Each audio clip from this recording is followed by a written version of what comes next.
ஒரு தவறா ஒரு செய்தி பிரசுரிக்கப்பட்டிருக்குன்னா அதுக்கு மறுப்பு தெரிவிக்கிறாங்கன்னா யார் மறுப்பு தெரிவிக்கிறாங்கன்றத போடுவாங்க. இதுதான் உலகம் பூரா இருக்க நடைமுறை. 145 வருஷமா இந்தியாவின் முன்னணி நாளேடுகளில் ஒன்றாக, பழம்பெரும் நாளேடுகளில் ஒன்றாக இருக்கக்கூடிய சுதந்திர போராட்ட காலத்தில் முக்கிய பங்காற்றிய அந்த நாளேடு நேற்றைக்கு தன்னுடைய கரெக்ஷன்ல கோட்டை விட்டு விட்டது. அதை விட ரொம்ப அபத்தமான ஒரு நிகழ்வு என்னன்னா, அவர்கள் நாங்கள் மன்னிப்பு கேட்கிறோம்னு சொல்றாங்க. பொலிட்டிக்கல் ரிப்போர்ட்டிங்ல மன்னிப்பு கேட்க வேண்டிய அவசியமே கிடையாது. முதல்ல புரிஞ்சுக்கோங்க. It's a question of interpretation. அதிகபட்சம் வருத்தம் தெரிவிக்கலாம்.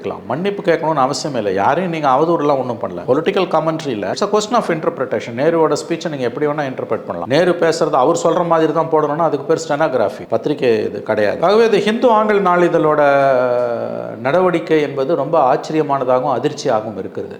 எனக்கு தெரிஞ்சு இந்த பத்திரிகையை கிட்டத்தட்ட 45 வருஷமா நான் படிக்கிறேன். இந்த மாதிரி அந்த பத்திரிகை மன்னிப்பு கேட்டதா, அதுவும் ஒரு பொலிட்டிக்கல் ரிப்போர்ட்டிங்காக மன்னிப்பு கேட்டதா என்னுடைய நினைவுகள் சரியாக இருக்குமே ஆனால் இல்லவே இல்லை. Jayachandran Gold and Diamonds, now at Palikatnai.